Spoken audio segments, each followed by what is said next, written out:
እንደዚህ ስታወያያቸው አንዳንዴ ይመጣሉ። በቃ ጨጓራችን የሚልጡ ሰዎች በስመ አብ ወወልድ ወመንፈስ ቅዱስ በቃ እና እኛ እዚህ ከተማው ላይ ስላለ እሳቱ እየጠበሰ አሁን እስካሁን ሰዓት ድረስ አስበዋል። እስከ 9 ሰዓት ድረስ ስራ ሰርተህ ገብተህ ለልጆች ለተለያዩ ነገሮች መሆን የሚያቀተ ሰው እስከምትሆን ድረስ ከሆነ ኢኮኖሚካሊ እዚህ ካፓብል የሆነ ገቨርንመንት አለ ማለት በጣም ከባድ ነው። በቃ ስትሬት ፎርዋርድ ነው፣ ምንም ነገር አይደለም። አሁን እንደዚህ ድሮውን ቢሆን አዲስ አበባ ላይ እንዲህ ለመናገርም ሆነ ምንም ለማለት ትፈራለህ። የሆነ ነገር ሆናሉ ብለህ የምትፈራው ነገር አለ አይደል? አሁን ግን ኔቨር በቃ ምንም አትፈራም። አንተ ለልጆች መሆን ያቃተህ አባት ከሆንክ ሰው ስለዚህ ያለ ኢኮኖሚ ብዙ ነገሮች ሊያስገድድሃል እና በተለያየ ሚንስ አንተ ጋር መታስተያየት ሲሰጡ በጣም ይገርመኛል። በጣም የተለበጡ ካድሬዎች አሉ። 3 አይነት ካድሬዎች ይመጣሉ አንተ ጋር። ይሄ ላላ ብሎ ደግሞ ሁለቱንም አስታርቆ መሀል ላይ ለመሆን ይመጣል። አንደኛው ደግሞ ኮምፕሊትሊ ሳይድ ያዘ፣ ጥግ ያዘ፣ ምንም አይነት ድክመት የለም ብሎ የሚከራከር በቃ መቶ ምንድነው ጊልዳ አይነት በቃ ጀስት ኮምፕሊትሊ። አንዳንዴ ካድሬነት እኮ ሊሚቴሽን አለው።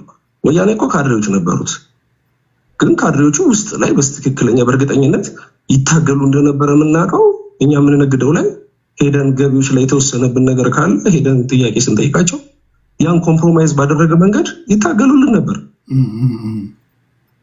አሁን ልክ ስጠይቃቸው እንደሚሉት ታውቃለህ፣ በቃ የለም በቃ የወረደ የፈነዳ ፈንጅ ነው የሚያደርጉት። በቃ ምንም ነገር የለም በቃ የለም።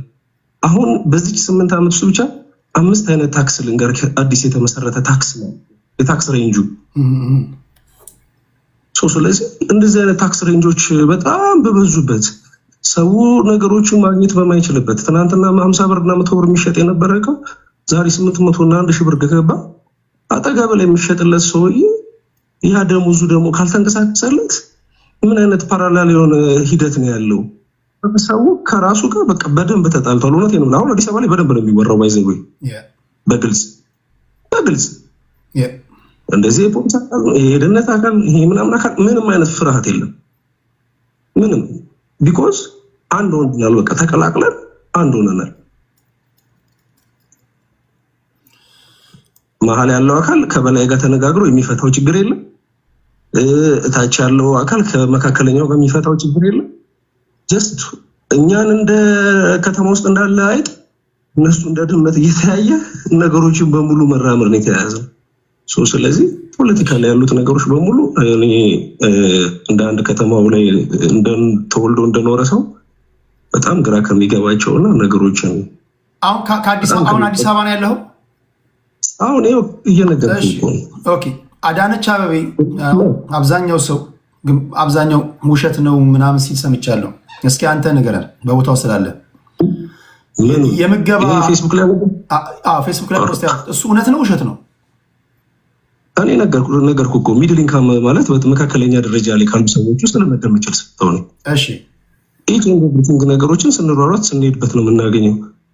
እንኳን እንደሱ አይደለም የኔ ቢጤውን ነገርኩህ እኮ የኔ ቢጤው ተሰልፎ ገብቶ በስትክክል የማይበላበት ቤት ነው። በደንብ ይሄ እኮ ፕራክቲካል። እኔ ነገር ከፈለክ ቪዲዮ ቀርጬ አንድ ቦታ ላይ ልልክልህ ይችላል። ለምን የኔ ቢጤው ገብቶ መብላት ማይችለው? ለምን እነሱ እንኳን አይችሉም? ለምንድን ነው የማይችሉት? ምግቡ ሊሚትድ ነው ያለው ነገር። አንተ እዛ ጋር ያሉት ነገሮች ሰዎች በጣም በገፍ ነው ያለው። ሰው ተሸፋፍኖ ቤተክርስቲያን እኮ ሜዲ በቃል እኮ አይኗን ጨፍና የጓደኛህ እናት ልትሆን ትችላለች እየለመነች ያለችው መስጊድ ላይ የኔ ቢጤ የሀገር የኔ ቢጤ በስቷል። ድሮ መኪና መሀል እየገቡ ይሉ ነበር። እነሱን በተለያዩ ምክንያት ህግ በማውጣት በተለያዩ ምክንያቶች አግደውታል። ተረፍራፊ በፌስታል ይዞ ለመብላት እኮ ዛሬ ላይ እኮ አይፈቀድም እኮ። ስለዚህ ምግቡን ራሳቸው ነው የሚበሉት እያልከኝ ነው? አረ ምግብም ራሱ የለም እንጂ እነሱ እኮ ምግብ የሚሉት እኮ ራሳቸው እዛ ጋር ቁጭ ብለው የሚቆርሱት ኩኪስንና የሚቆርጡትን ቁርጥ እኮ ነው ምግብ ብለው የሚያወሩት። 100% የምነግርህ አዲስ አበባ ላይ ኮምፕሊትሊ 100% ነው። በጥላቻ በምናምን አይደለም የምነግርህ፣ ፕራክቲካሊ ያለው ነገር ነው የምነግርህ። የት ቦታ ላይ ያሉ መበገቢያዎች ቦታ ላይ እኔ ኮንታክት አድርጌክ ገብርኤልን ቪዲዮ ልቀርሽ ልልክልህ ይችላል። አረ ላክልኝ። ሊሚት ታደርገው ሰምተሃል አይደል? ቅድም ኢኮኖሚካሊ ያለው አዲስ አበባ ውስጥ ለማይ መኖር የለበትም የሚል አስተሳሰብ ካለ ስለዚህ ኢኮኖሚካሊ ያሉት እንቅስቃሴዎች በጣም የተሻሉ ናቸው ማለት እኮ ነው። በሌላ አንግል ስትመለከተው ከምግብን ባሻገር ስትመለከተው ቆይ የምገባ ማዕከል በእነዚህ በመንግስት ትምህርት ቤቶች እንዲሁም ደግሞ የምገባ ማዕከላት ተቋቁሞ ቋሚ ገቢ የሌላቸው ሰዎች እጆቻችሁን ታጥባችሁ ከመጣችሁ ትበላላችሁ፣ ጎዳና ልትወጡበት የምትችሉበት ምንም አይነት ምክንያት የለም፣ ምግብ አለ የሚሉት ትምህርት ቤት ውስጥ አሁን ይሄ ላሏሽ እውነት ተናገር ካልከኝ ትምህርት ቤት ውስጥ ያሉት ነገሮች እኛም አሁን አንዳንድ ሰዎችን ድሮ ዞር ብለን የምንጎበኛቸው የነበሩ ሰዎች አሁን ትምህርት ቤት ውስጥ ትክክለኛ ነገር ነው፣ ምግቡ አለ።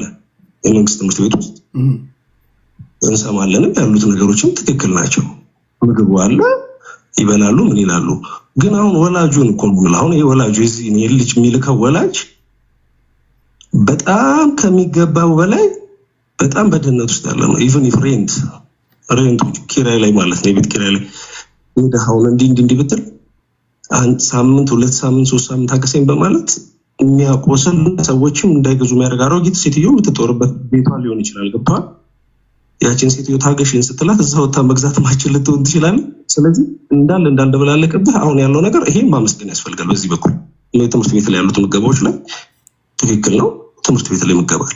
አዲስ አበባ ውስጥ ግን እንደዚህ ስትል እኔ ቤተክርስቲያን እውነቴን ነው የምልህ ቤተክርስቲያን ነገ ሂጄ እኔ ዘክሬ ቪዲዮ ልላክልህ ፊታቸው እንዴት እንደጠመጣ ማለት መለመን ማለት መሞት እንደሆነ የሚያምኑ ነገ ስራ ቢያገኙ በደንብ አድርገው ሰርተው ራሳቸውን ሊያቋቁሙ የሚችሉ በጣም ትልልቅ የሆኑ እናቶች ከልብሳቸው ካለባበሳቸው ታውቃለህ፣ በትክክለኛው መንገድ ማለት ነው እጃቸውን ዘርግተው ቤተክርስቲያን ውስጥ ተሻምተው ሲቀበሉ ታያለህ።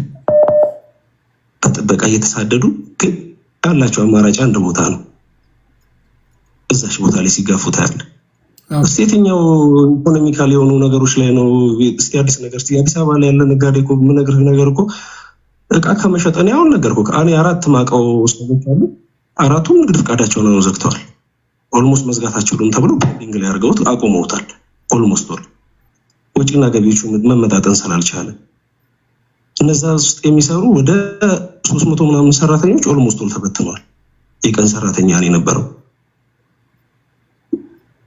ከሌላው ክፍለ ሀገር ደግሞ ሰላም አለመኖሩና የጦርነት ላይ ምናምን ያሉት ነገሮች ላይ በመደራረቡ እዚህ አዲስ አበባ ላይ ያለው ምገባም አንድ ራሱን የቻለ ጦርነት ነው። ባይዘው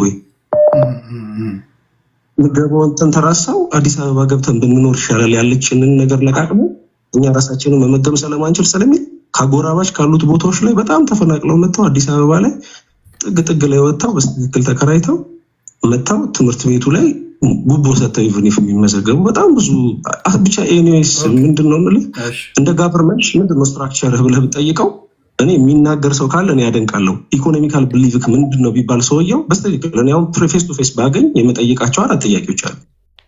በቃ አንደኛው ምንድነው ኢኮኖሚካል ሪዮት አለመ አንደኛ አንድ ወጣት ምን አይነት ፊውቸር ይዞ ነው ነገ ከነገ ወዲያ አድጌ ሄድበታለሁ የሚል ኢኮኖሚካሊ ሀገሪቷ ከምትመራው ነገር አንፃር እኮ ይሄን ብሰራና ይሄን ባደርግ እኮ ውጤታማ እሆናለሁ የሚለው የትኛው ላይ ነው?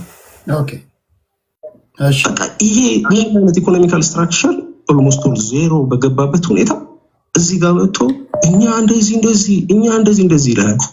ያለን በቃ አለቀ። ምርጫ ምናምን አሁን የምትለው እየሰማህ ነው አይደል? ስልካችን